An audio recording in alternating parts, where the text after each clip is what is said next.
Hello everyone, welcome to Audible Wisdom. Protect your eyes with your ears. I hope you enjoy listening to books. Today I want to tell you a tale. It's the story of how a white man from a poor neighborhood in the United States made a comeback and became a member of the upper class and political elite. It's written by J.D. Vance. If Donald Trump runs for president of the United States in September 2024, Vance will be elected vice president of the United States. So how did Vance go from being a poor, discriminated against hick to a famous author and politician among Silicon Valley's elite? Well, let's start with his book, Hillbilly Elegy, and find out. Part 1. As we know, in the eastern part of the United States, there's a huge mountain range that stretches over 2,000 miles. The Appalachian Mountains. It's one of the oldest mountains in the world. Billions of years of sedimentation and evolution. It's rich in coal, iron, oil, and other minerals. After the Industrial Revolution, it became a major source of resources for the United States. Some of the most advantageous locations grew into steel and automobile cities. But after the 1970s, the center of industrial gravity shifted to the south and overseas. These once booming industrial cities fell into decline, creating what became known as the Rust Belt, and deeper in the mountains, where transportation and information were more limited, poverty persisted even more radically. Vance was born in the small steel town of Middletown, Ohio. His ancestors came from the neighboring town of Jackson, Kentucky. Both places are on the western flank of the Appalachian Mountains. People there call themselves rednecks. Outsiders call them rednecks or white trash. Small-town Middleton's been losing jobs for as long as Vance can remember. The town's environment was deteriorating. People were losing hope. If there's one word to describe Vance's childhood, it was chaotic. His parents divorced when he was just learning to walk. He lived with his mother and half-sister. His mother was a nurse. She had been married 5 times in her life. She was always cheating, always in love. Sometimes she changed partners every few months. One temporary father after another passed through Vance and her sister's lives like a revolving door. They spent their entire childhood moving around with their mother. To make matters worse, Vance's mother was a drug addict. Drug addiction and poverty were like twins in the neighborhood. And that's how Vance's family was pulled down. The combination of emotional failure and drug addiction left Vance's mother in a trance. She had a violent temper, was volatile, and often beat her children. Once, over a minor incident, she drove her car down the street at high speed and threatened to kill herself with Vance and his siblings in the car. The siblings were terrified. When the car stopped, they ran out of the car with their mother in hot pursuit. The mother was taken away by the police after someone called them. She had been charged with domestic violence. But in order to keep his mother out of jail and himself out of the adoption process, Vance had to lie to the police. Instead of confessing to her mother's crimes, Vance lied to the police. Growing up in this environment, Vance's temper and grades deteriorated. He learned to smoke marijuana at his 4th stepfather's house and became a cynical teenager. He liked to solve problems with his fists. When he did have a problem, it was always someone else's fault. He resented the world. He hated his irresponsible parents. He hated the fact that he couldn't wear designer clothes, that he couldn't live in a big house, that he couldn't drive a private car to school like other kids, that he had to take the bus. At this rate, Vance will undoubtedly become a troubled youth. Like many of his peers, he would have dropped out of school early and become a drug addict and a criminal. Fortunately, Vance's grandparents provided timely care and emotional support. They were both from the country, hot-tempered and poorly educated, but they retained a simple country sense of honor and loyalty to their family. They had an almost religious devotion to hard work and the American dream. When Vance learned to smoke marijuana, they took Vance into their home for the first time, encouraged him to study, and taught him basic human values and that life is a struggle. That the odds of success in their neighborhood were slim, but that was no excuse for failure. They told Vance, "Don't be one of those wimps who thinks reality is against you. You can do anything you want." During his junior year of high school, Vance decided to leave his drug-addicted and out-of-control mother to live with his grandmother. With a more stable environment, Vance's academic performance improved, but he was still late for school, missing a lot of classes, and on the verge of dropping out. Finally, he stumbled toward graduation. On the advice of his cousin, Vance decided to join the military. Vance chose to enlist in the U.S. Marine Corps, which was the first turning point in his life. 4 years in the military had changed him physically and mentally. Before enlisting, he had never run a full mile. But after the Marines, he could run 3 miles in 19 minutes. When he first arrived at boot camp, the sight of climbing a 10-meter rope made his skin crawl. But by the end of his first year, he could climb it with one hand. In the Marines, it was the first time he had ever ordered adults on a mission. He watched them do as they were told. He realized that leadership is more about earning the respect of your subordinates than it is about giving orders. He also learned how to bring people from different walks of life and races together as a team and get along as a family. The rigors of military training and leadership honed Vance's will and changed Vance's expectations of himself. In the past, the constant turmoil at home made him feel like he had no control over his life. But the Marines opened up a new world for him. He said, "The challenges of the military, big and small, made me realize that I had underestimated myself. I learned helplessness at home. The Marine Corps gave me a sense of hope." He excelled in the Corps. He became the media liaison officer for one of the largest military bases on the East Coast of the United States. And you know what? In the old days, only the most senior Marines were qualified for that position. His military training gave Vance the ability to speak fluently in front of a TV camera. He can hold his own in front of a group of officers without being intimidating. In Iraq, he saw many war-torn children. In Haiti, he saw more poverty than he ever imagined. These experiences touched him deeply. He felt lucky compared to those people, and he seriously reconsidered his own destiny. When he left the Marines, he was a young man of great ambition and determination.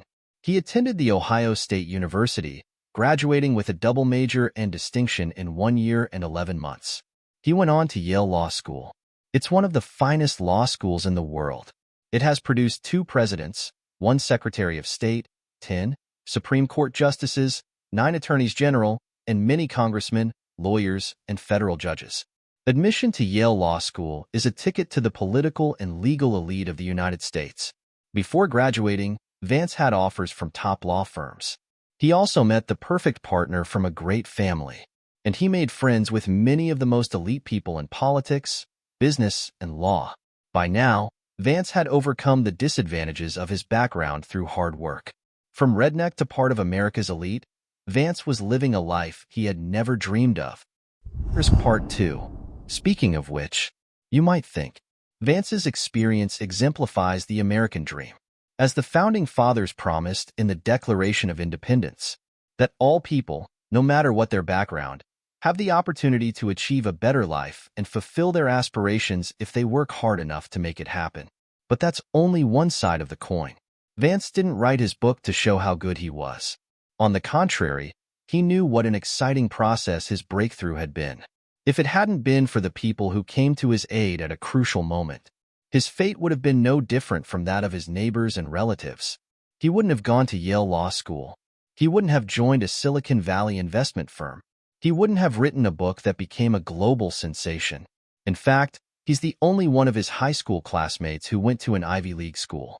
You might think that going to a prestigious university is nothing. After all, Yale Law School enrolls nearly 200 students each year. But when you think about how Vance grew up, you can't help but feel grateful for him. He writes honestly, "Living in an environment where you're always trying to give up on yourself, being a good, regular guy, is the best thing I've ever done." Of course, if his book were just an inspirational story, it wouldn't have had the impact it did. The reason it got so much attention was because, in writing it, he was able to look beyond his own personal experiences and emotions to examine the social issues he encountered growing up with a cool eye. These include the polarization of rich and poor, class stratification, regional cultures, religious beliefs, and educational equity. These are all hot-button public issues. Through his own story, Vance has brought these issues together perfectly. He's shown us that there's a huge difference between the white underclass and the elite. First, it's about economic empowerment. While attending Yale Law School, Vance realized that there was a huge economic gap between him and his classmates. More than 95% of his classmates came from middle-class or upper-middle-class families, and most of them were very wealthy. In his first year at Yale, the school gave him almost full financial aid. It wasn't because he had done anything extraordinary, but because he was one of the poorest students in the school. The annual income of a middle-class family in the United States is about $160,000 a year. That's a lot of money in Vance's hometown of Middletown. But Yale law students expect to make that much in their first year out of law school, and some of them worry that it won't be enough. Coming from the poor to the elite, Vance felt like an anomaly. For the first time, he felt like he didn't fit in. He was awkward at cocktail parties, fancy restaurants, and job interviews. He'd thought that some of the awful mediocrity of his hometown was nothing to write. What he didn't realize was that he had aroused the intense curiosity of his law school professors and classmates, because they didn't know what it was like to live at the very bottom. Then there was family life. Most of Vance's law school classmates had intact families, and there was a lot of family camaraderie. They were fun, positive, confident, and had faith in their own judgment and abilities. But Vance's best friends back home had all experienced family conflict, divorces, remarriages, separations, fathers in prison, mothers on drugs, and so on. Vance was always reluctant to talk about his drug-addicted mother and strange father. But perhaps it was the Marine Corps that shaped his character. At Yale, he wanted to make a difference. He realized that his parents' mistakes were not his fault and that he didn't have to hide them. In the book, he reveals a remarkable courage in confronting problems by recounting the difficult experiences of his family. He began to think hard about the questions that had been plaguing him for so long. Why was he the only one of his high school classmates to go to an Ivy League school? Why are people like him so few among America's elite? Why is family conflict so prevalent in his hometown? Why does he feel that places like Yale and Harvard are out of his reach, as if he doesn't deserve them? Why did he and his classmates have such different perceptions of reality when they were all supposedly called elite students? He said, "When I realized how different I was from my classmates at Yale, I came to understand how similar I was to the people back home. And most importantly, I came to realize the contradictions behind my accomplishments." How do you understand this contradiction that Vance is talking about? There's a third difference between the white underclass and the elite. It's psychological and conceptual. In my opinion, the contradiction that Vance describes is a deep-seated psychological divide. It's easy to understand that the elite discriminate against the underclass, but we don't realize that some of the lower classes have the same kind of contempt and hostility towards the elite. They don't see the hard work others have put in to succeed. They think that other people's success is due to luck and talent. At the same time, they attribute their failures to the unfairness of the environment or the misfortunes of their families. They don't trust the government or the media and believe that everything politicians and the media say is a lie. For example, Vance talks about what underclass whites think of Barack Obama. These white conservatives don't like the idea of a black president who's also from the underclass. But it's not the color of the skin. It's the psychological disconnect. Barack Obama grew up with divorced parents, a poor family, a drug addict, and a black man with a complicated pedigree. But a man who overcame adversity, who went to 2 Ivy League schools, who was educated, who had a sense of humor, who had a confidence in the way he carried himself. These people don't see the hard work that Barack Obama has put in. On the contrary, they suspect that Obama wasn't born in America, that he's a Muslim, and that he's involved with Islamic extremists. They hate Obama because he represents the American dream, which they don't want to believe in. They all know their failures, and they're used to bad things. They don't believe in hard work. They don't think it's possible to change reality even if you try. Yet Obama's success has brought out their laziness, their incompetence, their humility, and it's made them feel a deep-seated sense of anxiety. Perhaps contempt and hostility toward the elite is a way for them to deal with their anxiety. Hillbilly Elegy doesn't mention Trump, but it's been described as a book that understands why Trump won. Vance later said in an interview, "The reason why white people at the bottom voted for Trump is their utter distrust of the political elite and the mainstream media, and their anxiety and despair about the reality of their lives. Trump saw their anxiety and promised to create more jobs. And his cynicism on the campaign trail is exactly what these underclass white people are looking for." In the 2020 election, Trump didn't beat his opponent, Biden, but he still won a record number of votes. Part 3. We've been talking about the great divides that exist between the white underclass and the elite in the United States. These divides are not only in terms of economic power, but also in terms of attitudes and political preferences. So how did this divide come about? If we say the differences between whites and people of color are visible to the naked eye, it's relatively easy to understand. What about the gap between the white working class and the white elite? To answer these two questions, we have to understand one fact.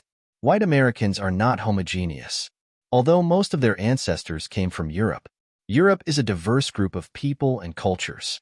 The Appalachian hillbillies, or white working class, numbered in the millions, were mostly of Scottish and Irish descent.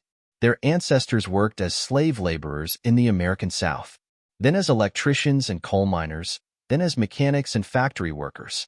Because they were largely uneducated and generally poor, they were called rednecks. In the case of Vance's family, his maternal grandparents came from the small town of Jackson, Kentucky, a town of only a few thousand people. It had a coal mining district where the only alternative to farming was to go down into the coal mines. Coal miners are poorly paid. Safety controls in the mines were poor. Workers risked their lives for a living, and it was a miserable existence. After the end of World War II, the Midwest saw the rise of industrial areas near the Great Lakes. The factories needed a steady labor force, and workers were encouraged to bring their families north to work. Vance's maternal grandparents joined the migration north to the steel city of Middletown, Ohio. It's called a city, but its actual population is only 40,000 to 50,000 people. From the 1940s to the 1960s, the Great Lakes industrial region was at its peak.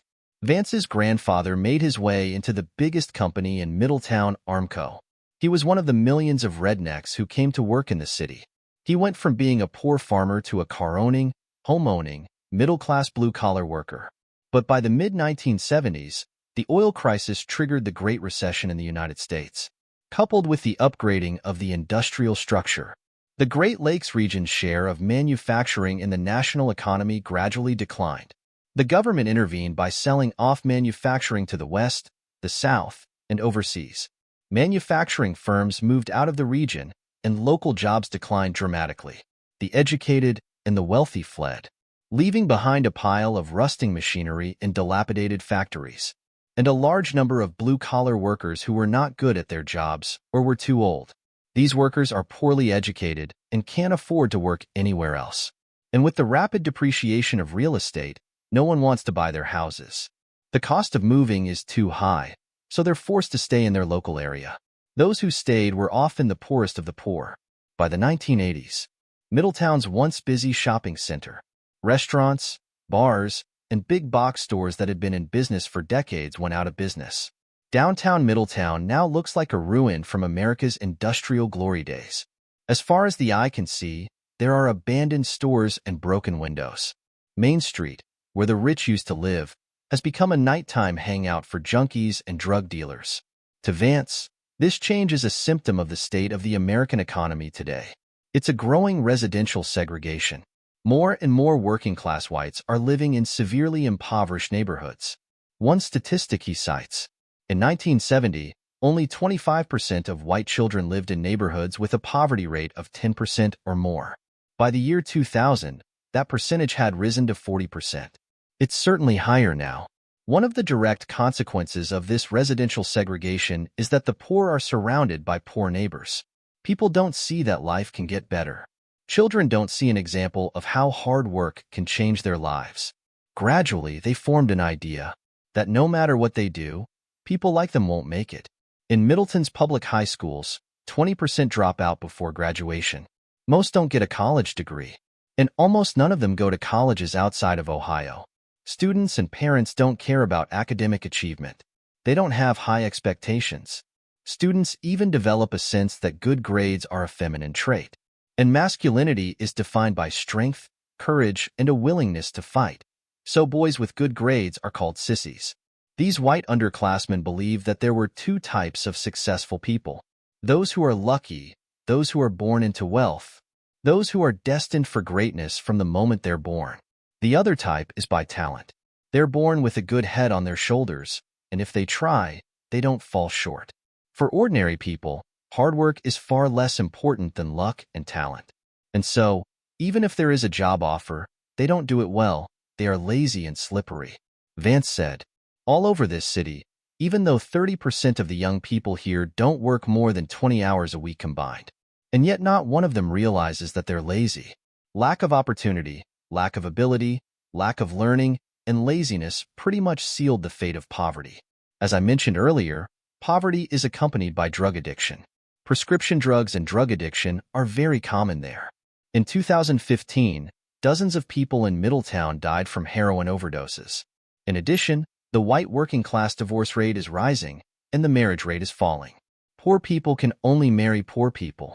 Many poor people don't even have the opportunity to get married, so they choose not to get married or have children out of wedlock.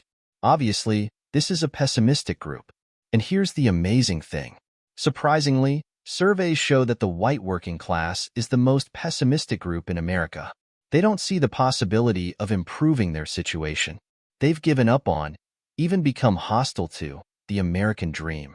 While many Hispanic and African American immigrants face unimaginable poverty, the white working class is even more pessimistic. There was an element of cynicism in this pessimism.